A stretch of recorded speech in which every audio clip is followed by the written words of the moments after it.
Hey, Uncle Chimpus here. We're back with our gemless challenge run, where we can't use any skills, gems, or abilities of any kind. This is part 3 of the series, so if you missed the earlier videos, you can check them out in the channel or in the video description down below. Now let's get right to it.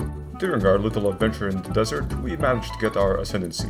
And now we're a Smith of Kitaba. As our main way to deal damage is thorns, we must take damage to deal damage. So I decided to spend our ascendancy points on increased thorns damage and increased life regeneration as well. Besides the uniques that we had before, like Briar Patch or the Crown of the Pale King, we also added these uniques to our roster. The Dread Fist, even though defensively is not that strong, it adds a nice DPS bonus to our thorns damage, and I expect to keep this item at least till the end of the act. And next up we have the Gift from Above, with the most important benefits from this item being the increased elemental resistances and the Consecrated Ground effect. This is a rarely used mechanic, so I'm guessing not a lot of people are going to know how it works. While standing around, you're able to conjure a yellowish area, and while standing in it, you and your allies regenerate 5% of your maximum life, and the effect of curses is reduced on you and your allies. This effect, together with our passive and ascendancy tree, allows us to regenerate around 10% of our maximum life per second, making our survivability quite a bit better, but we're still susceptible to getting one-shot. Enemy packs that are too large or boss criticals are still very dangerous to us. Okay, and we're almost finished with our first boss of the third act.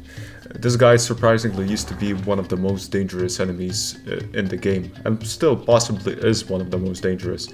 Even though this monkey and all of its counterparts received a nerf recently, look how hard he can hit me. Like, that was almost half of my HP. Gone, right there. I had to dodge the red attacks for the entire battle, so it took like 7 minutes. But at least this battle wasn't in vain, as we're going to be rewarded with a skill book. And of course he doesn't drop anything good. I ended up spending the 2 newly gained points, as well as some refunded ones, on these 4 rage nodes, but it turned out to be a mistake. These new nodes will allow me to generate 11 rage when hit by enemies, and rage will also gain the benefit of increasing our armor by 1% per rage gain. And at the time I thought it was a good idea because I had this distinct belief that rage increases physical damage when in reality it increases attack damage. So it's not at all helpful for our DPS. Alright, I think we'll be able to complete the first quest for Survey here. Let's see what kind of belt we can get. I think I'll go with the one that increases life flask regeneration. And as I mentioned in the last video, we're looking for a belt that specifically increases physical thorns damage. And it seems like it has 2 elemental resistance modifiers, which is pretty good, but it's not good enough compared to the belt that we have right now.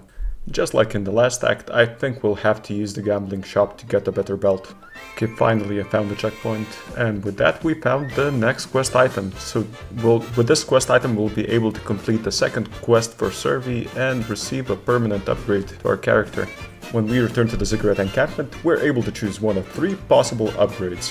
One of them increases our maximum stun threshold, the other one increases our maximum elemental ailment threshold, and the last one increases our mana regeneration.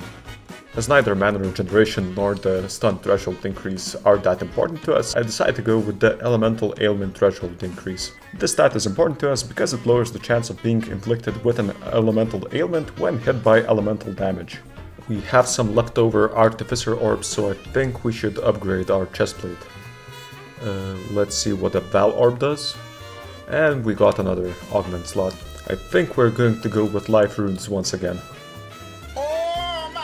We're definitely taking that. We won't have to gamble this act, I think. That's a huge upgrade. Next up we go to the Azek Bog, and here we can complete the last quest for Survey. The quest requires us to kill the witch at the end of this map, but before that we complete a ritual to increase our fire resistance and increase our item drop chance. And the fight with the boss is so easy we don't even have to dodge any of the attacks. We gained the spirit upgrade, but it won't be that important this challenge run. Ideally would like to utilize Comb's Heart by endgame, so we will have no spirit whatsoever. But we would also have to change our ascendancy as well for that. So that may only come much later, and if I get the drop, I'll think about it. Next up we make our way to the Humeral Wetlands, and here we can find the entrance to the Chaos Temple. Here we'll be able to get our second set of ascendancy points. But to do that we first need to get a key, but luckily for us, the boss that drops it is in the same area as the entrance to the temple itself. itself. The Chimera takes a few minutes to defeat. Even though the boss itself has some attacks we can retaliate against, it also has a phase where it flies up into a pillar and becomes immune to damage. Because we can't damage the pillar itself, there's nothing we can do except wait it out. Because of our high life regeneration, we're not even close to being downed, and after a few minutes of fighting, we're rewarded with the key to the temple. This will allow us to attempt the Trial of Chaos, and for us to get our second pair of ascendancy points. Our current ascendancy points are invested into life regeneration and increased thorns damage, and on getting our second set of ascendancy points, I originally planned on getting the Coal Stoker passive node, as this passive node allows our fire resistance modifiers to grant cold and lightning resistance at 50% of their value. And I usually do this when I play Kitava, so I'd like to try something different this time around. I think I'll go with the dedication to Kitava and the flowing metal passive nodes. And these two nodes will allow our armor to apply to elemental damage and also to chaos damage. And let's not forget the Smith Masterwork node, which will also provide us 400 armor. But before we do the Trial of Chaos, I'd like to fight two additional bosses. Starting with the Blackjaw. This boss fight turns out to be the easiest of the entire act so far, and I start getting the feeling that the third act is going to be a cakewalk. Alright, that didn't take long whatsoever. And for that we got the Flame Core. That's a permanent upgrade of 10% to a fire resistance.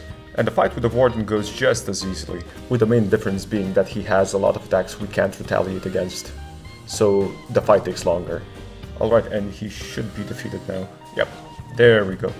So we are not even struggling with enemies that have energy shields anymore. Alright, so we finally made it to the Chaos Trial. Let's see how this goes. Unlike the Trials of Sekimas, we don't choose the rooms that we're going to do next, but we get to choose the debuffs that we get each round. Alright, I think I'll go with the Shocking Turrets. That's the easiest one by far.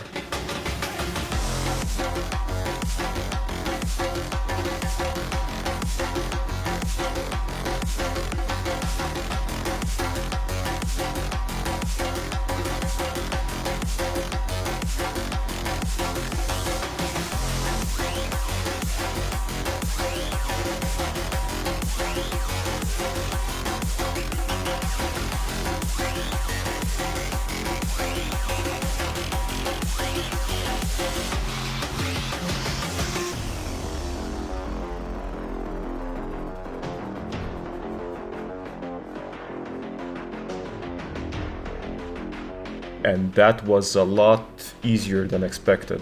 Let's claim our points.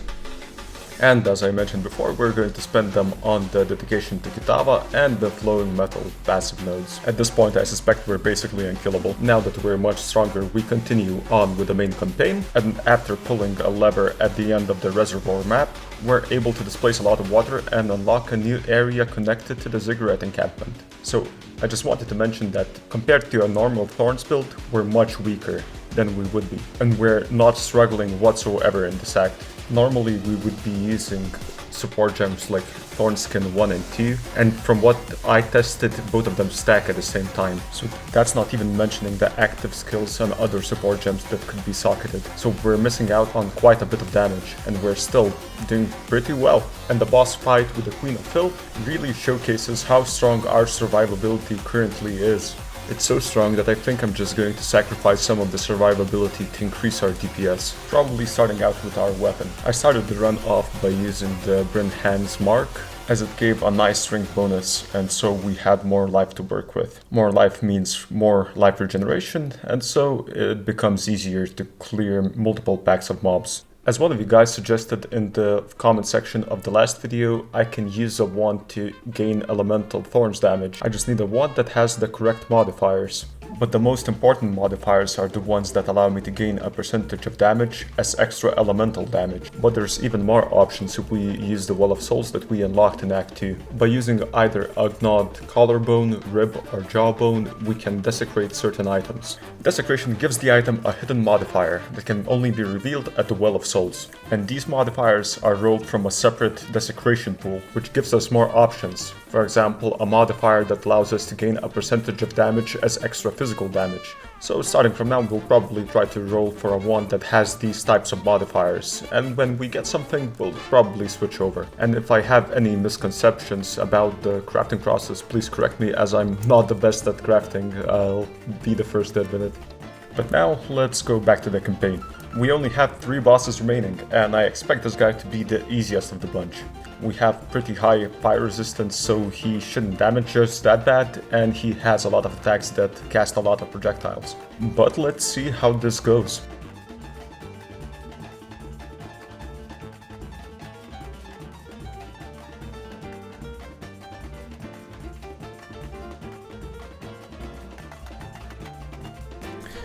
Yup, as I said, it was super easy. He just used 2 abilities and then he died basically.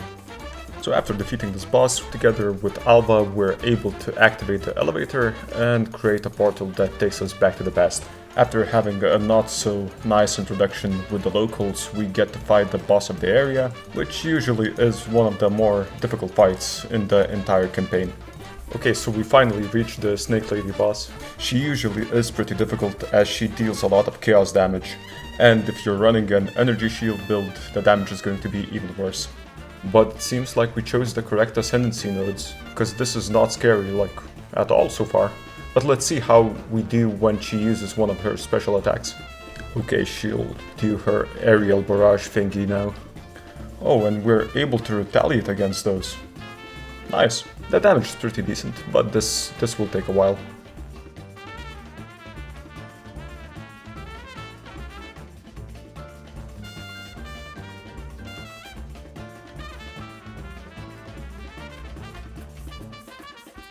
This took like 4 minutes, but we're finally done. Let's see what she drops. Nothing good. And after defeating the last boss, we make it to the second to last area before the final boss. Just like in Act 2, we can get 2 passive skill points here. But for that, we need the sacrificial heart drop, and we need to sacrifice it at an altar on this map. I found the checkpoint, that means the altar should be here. Just going to clear the mobs first. Right, I found the altar. And now I realized I don't have the heart. Okay, back to the last map. I don't know whether this is a new thing, but I didn't know that you could get an ultimatum in the town itself. That's pretty cool. And after like 5 minutes of grinding, it finally dropped. Okay, let's go sacrifice it. Alright, it's done. I forgot to record it, but we sacrificed the heart, and we invested the points into getting closer to another Thorns cluster. Now let's go fight the final boss of the third act. So we're finally at the last boss.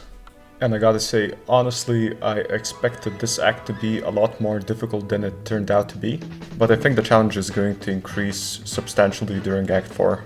I think the next video is going to be the final one in the series, as I don't find the interlude bosses that interesting. Most of them are just repeats anyway, with some exceptions. But I think, yeah, the next one is probably going to be the final on Path of Exile.